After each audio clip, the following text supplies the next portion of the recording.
Hello, Brandon. Please give an introduction about yourself. Hey man, my name is Brandon, 23 years old, live in the Netherlands, and I also have my own e-com business.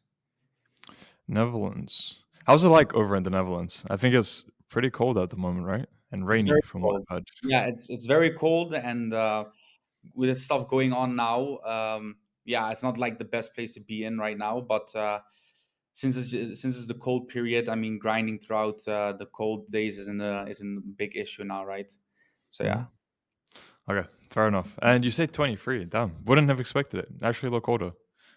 Don't It's take it probably as an insult. Some people don't want to be older, but yeah, I actually thought you'd be older. Cool. it's a beard that's growing, so Maybe. yeah. Cool. So let's begin with how did you actually find out about the real world and what led you to joining? Yeah, so a year ago when Andrew Tate started popping up on YouTube, I started looking up to him. I aligned with his messages that he was putting out, and I also thought like, why? I've never seen it before at the scale that he's doing it. So yeah, I agreed to all of his messages, and then he kept on calling up. Yeah, joined the. I think it was a different name back then. It wasn't the real world. It Hustlers was University. Hustlers University. He was saying a lot of the times, and I only joined up until it was renamed in the real world. Okay, so you joined, and what campuses did you get into? Did you just go straight into e-commerce, or did you try other ones?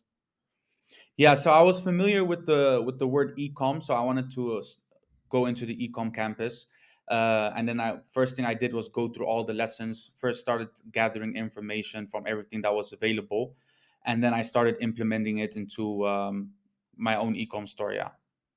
Okay, cool. Now, do give a breakdown of what lessons were actually useful to you from e-commerce, and since you had some prior experience, how different is the material within the real world compared to what's out on the internet? Yeah, so the first things I actually dived into was store optimization. So building the store, I wanted to see if the real world had other advices on how to build your store or how to have your layout on your store. So that was the first thing I did. Then I quickly came across about having product reviews on your store, that it's important. So that's the first thing I actually implemented into my store after watching all of the material in the real world. So then I implemented the product reviews onto my store. Next thing, what I started looking into was Facebook ads and TikTok ads, because I wasn't really familiar with the type of strategies that you can use on Facebook or on TikTok. So eventually started doing the CBO going broad, which eventually helped, and it's still the strategy I use today in our business a few months later. So it helps very well. Yeah. Solid, okay. And then in terms of the material, how different is it compared to what you can find online? It's more direct into the content. Normally, you have online, you can find videos and then people just talk about it, and in the sense of not per se giving of diving deep in depth into all bullshit aside, just straight. This is what you have to do. This is why you have to do it. That's made the real world different. It was literally like, okay, you have to do this. Okay, now you want to start doing TikTok ads. This is what you're going to have to do. The reason why you have to do it this way, and yeah, you have to just implement it from what you learn. Yeah. Okay. And how much is it then that you've made from e-commerce after implementing everything? Well, when I started with my store, I made my first month without anything implemented from the real world was 35K.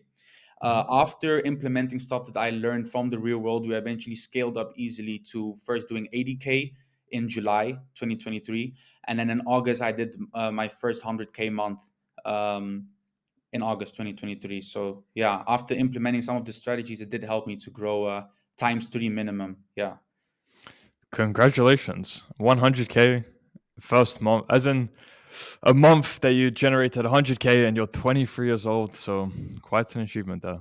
That's great to Yeah, hear. yeah, it was definitely exciting to see. Yeah. What kind of advice would you give to other people then who are maybe just starting out with e-commerce and they're thinking, how am I gonna get to 100,000 in 1 month? Like I'm sure to them it seems completely out of reach. So yeah, what kind of advice would you have to them? Well, if you go to start out, I mean, first join the real world. All the information is in there to get your whole store set up, and then eventually start launching ads. And I think you also have to have a little bit of patience. With patience, I mean that once you have everything set up, just know that results will come after, when you once you start paying ads. You gotta have to wait a little bit or on gathering information and your store to gather information on your audience. So if you on your first day launch and you don't get any sale, don't be sad about it. Just give it a few more days, and eventually it's going to start building up. And then Mhm. always keep on improving every day afterwards. See if there's things that you can find on your store to always improve, or if there's other information you can find. Also, talk to others in the real world that are more further than you, that they can help you out by exchanging value. Right. Very cool. And in your case, how many products did you actually have to test before you found your winning product? Because you said you made 35K in your first month. So does that mean it was your first product? First product. Yeah. Ooh. What would you attribute that to? Was it just luck, or did you already like have a very good idea in mind and you knew that it would likely work? I think I think it is luck. I think it was just the first product I came across, which I thought, okay, I could do something with this, and then eventually I took it into making a store out of it, a one product store for it. Hmm. So I wouldn't say for everyone that's going to be on the first try a winner. In my case, that was. But if you just follow the product research methods exactly, then you'll eventually find that winning product, even if you have to test 10, 20 products. But up until now, I still sell the same product of which I started with. So it seems to be very scalable. Did you outsource any kind of work, or are you still just working it all by Yeah, no, yourself on it? I have a VA that does, for example, the customer service. Now multiple VAs because I've also scaled to other countries. So now it's just currently VAs and media buyers that create our ads. First, I made the ads out myself, so that cost a lot of time. But then eventually, once you start scaling, you want to also outsource stuff. So Mhm. now only just focus on the big important things. Yeah. Right. Which are the most important things to outsource then? Like if you were to give an order? First thing is customer service, because you don't want to be busy with answering customer questions while you're trying to also build a business. I mean, in the beginning, that's okay. Maybe if you have only three, four, five emails a day. But eventually, once you start breaking through 10 emails a day, you want to eventually find someone that can do your customer service. So that Mhm. will be the first one. Second is, if you are first doing creating your own ads or even buying ads from a specific agency, start doing that also more often, because some people also like to take it in house and want to do it themselves. But then if you just keep on buying more ads, more UGC content that you can eventually use to scale your business faster, it's more time efficient for yourself as well. Mhm. So it seems UGC content is very important for an e-commerce store, right? Yeah, very important also for my brand as well. It works better than just having random videos about the product. You really need UGC content. Yeah. And I guess that's where the real world also comes in by training people how to use UGC content. Have you considered hiring someone from the real world for UGC, or did you just outsource to a agency and they all do it? No, I outsource directly to agencies and Okay. also through Upwork. Yeah. So- All right, and then any changes in your average day then since joining the real world? Has it had any kind of impact on that? Um, Mindset wise, it has been, yeah. And yeah, as for the real world, I mean, in the real world, you also have other people that are also, their goal is also to build a successful ecom store if you join the ecom campus.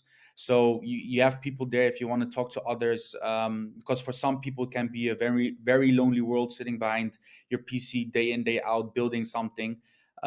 Just know you have the real world, you have people in there that you can just talk to, and then also connect, network with, that can also help you scale your business. So being active on the calls, especially, and also gathering all the other information from other people, can help you very much. So that's what my day also consists out of. Yeah. Okay. And what would you say, even though you did have success in your first month, what would you say was the biggest challenge you faced when actually implementing either lessons from the real world on e-commerce or just in general while building up your store? Not knowing too much about marketing, how to do it, how to approach it, and also how to implement it into your business. Yeah. So marketing part. Okay. Marketing. Yeah. And then that was solved through the real world or outsourcing? No, that was solved by information gathering from the real world, Okay, cool. what you can do. And then yeah, outsourcing was just a part of just, I mean, creating free time for yourself, what the real world Nice. also advises for your customer service part and stuff. Yeah. Okay, cool. So since you're on this trajectory, then where do you see your life heading in the short term, medium term, and long term? Short term, 3 to 6 months, I can say that I'm going to be scaling the business into international. So I'm going to be selling in all the countries of the biggest countries in the world. So that's for the next 3 to 6 months. So scaling to 1 million a month with my ecom store. And within a year after, normally I only make like 3 to 6 month goals because every 6 months it changes. Hmm. Something just pops up, and then eventually do something different. But yeah, over a year, I mean, still running the business, having multiple businesses, maybe even having multiple brands. That will probably be the goal. Yeah. Right. Yeah, as you say, it's hard to project too much into the future because when you're actually putting everything you have into every single day, there's so many opportunities that present themselves that it's just like you don't know where you will actually be in 6 months. As you say, you could be doing a completely different thing by then. Hmm. Okay. And where do you think your mindset comes from? Because you said you want to build multiple businesses, scale this to 1 million a month. So that's definitely not an average person's mindset. So when did that begin? Was there some kind of turning point for that, or what comes to mind? Yeah. So I mean, always since I was a child, I always knew that what Andrew Tate says, the Matrix, it existed somehow. The things weren't exactly as I only thought you have to go to a job, work, and then that's it. But that mind, I always knew that in mind, but I never really started using it once it was 2021. So I think Andrew Tate gave me more of an you're allowed to think that way mindset. I mean, you're not the only one that thinks that way also. So then I started first building myself as in going to the gym. I think that was the first important thing, learning to know or getting to know discipline, going multiple times to the gym, and then also start doing, yeah, keeping yourself accountable for what you say you're going to do. So those were the first things. And eventually, yeah, coming also from an, I wouldn't say per se poor family, but from a family that doesn't have much, can also bring up that mindset that you want to achieve more in life. And yeah, money is just a big part of it. Yeah. Hmm. Good, fair enough. But that is interesting, though. You're saying from a young age. I wonder what does cause that in some people. Is it just inherent then within people, or is it partially environment as well? I think environment, because I came from a household which my dad always provided stuff for the whole family. But then, so my mom didn't have to work for a single thing. She received everything from my dad, and as me and my sibling. But eventually my dad died in 2008, so I was 8 years old. And then eventually started seeing that my mom had difficulties with paying bills, having to move to a smaller house. Couldn't, if I wanted a chocolate from the shop, my mom couldn't get it. So even though it's not like my mom sat me down and told me, this is the reason why you cannot have this, I just instantly knew, like, okay, my mom cannot provide as much as what we used to have back in the day. So I think I got that mindset from there. I Mhm. actually do know I got the mindset from there. Yeah. So I always just knew in the No. back of my mind. Mhm.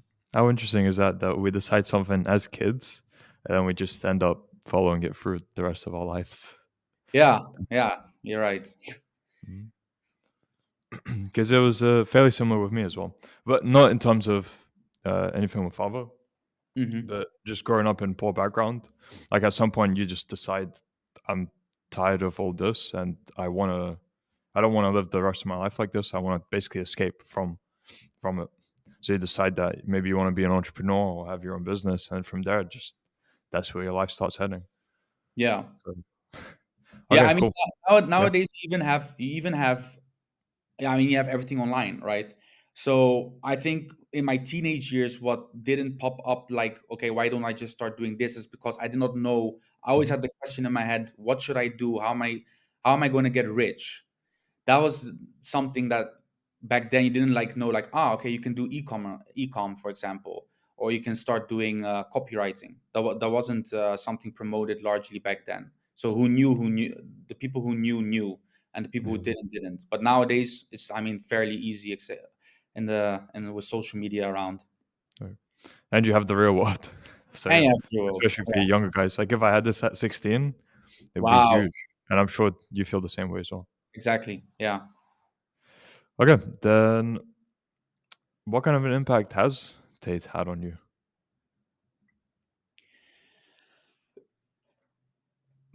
I think I know it's about mindset as well, but also the meaning of how you're supposed to live your life. I mean, if you agree to his message, and also like, I wouldn't say you don't need to like compare your lifestyle. You have to have the exact same lifestyle as what Tate has, but the way he was already projecting himself, being confident as a man. I mean, always chin up high when, for example, when he walks, and the way he talks, not even stuttering or whatsoever. Those are the things that really like spoke to me, and also then the topics he was also discussing on interviews that I fairly yeah, aligned with, talking about money, talking about women, talking about experience, because I've also been through some stuff as well. So I completely aligned with everything he said. So that's he only just gave me more of a boost in my Mhm. mindset, and thinking that, okay, it's okay for me to also think this way, the way I think. Right. I guess part of it is as well losing your father at a younger age. Maybe you didn't have as much of a masculine role model growing up, and Exactly. then that's what they ended up being. Yeah. Yeah. I agree. I agree. Because again, same with me as well. Hmm. In terms of grew up without father, so it was lacking that masculine figure, and then that's when Tate came along, and just seen huge improvement since. I'm sure similar to you. Exactly. Okay, what kind of how has your mom reacted to you making this money? Now you're able to provide for her, right? Exactly. Yeah. And yeah, what kind of changes has she noticed in you, and what does she think of everything you're doing? Yeah, I mean, my mom is proud of me. She also supports me. I mean, back in the day when I still went to high school and stuff, and I was telling her like I want to get rich and stuff without knowing what to do or whatsoever, she was always like, "Yeah, okay, maybe it's just best to first get that degree." So because she also tried entrepreneurship herself, but didn't succeed in it back then. So I think it was just her fear that she was trying to project onto me. But I eventually told her like, "Mom, it doesn't matter if you believe in me or not. I'm going to prove it to you." And so I did, and she's extremely happy with it. I mean, I even sometimes have conversations with her about it. She's also shows interest, so she's extremely happy. Also, I can provide for her, can take on vacations. She doesn't need to worry about a single thing anymore. So, yeah, Super cool. I'm sure that's very fulfilling. it is. It is. Yeah. Cool. So, in terms of questions, that's pretty much everything then. I'll wrap up with a final one. For people who are unsure about joining the real world, because maybe they're thinking it could be a scam for the $50, what advice would you have to them? I mean, it's just $50. I mean, either way, you go to spend it on something else, even if it's buying alcohol. I think that's, if I were to buy two Hennessy bottles, is already $50. So, I mean, that one-time investment just to see, even if you only try it out for 1 month, you go to see, you're going to get a lot of value from it, and eventually you go to just stay. So, just do it. Just do it. Nike. I wanted to add that. I wanted to add that. All right, fair enough. Cool, Brandon. It was great to get to know you. Thank you for sharing your story. It Fine would be meeting you. interesting to do a follow up with you once you're at 1 million a month. No That would worries. be Yeah, yeah. I mean, very cool. I want to even bet on it next month. So we'll see. We'll see. Okay, if that's the case, we'll do a start of next year. We'll Hmm. do follow up, and yeah, get progress update how everything has been for you, how you scale to 1 million a month by then. Yeah, looking forward to that. So Of thank you course. for coming on today. It was great speaking to you, and wish you all the best until next time. You too, brother. Thank you very much.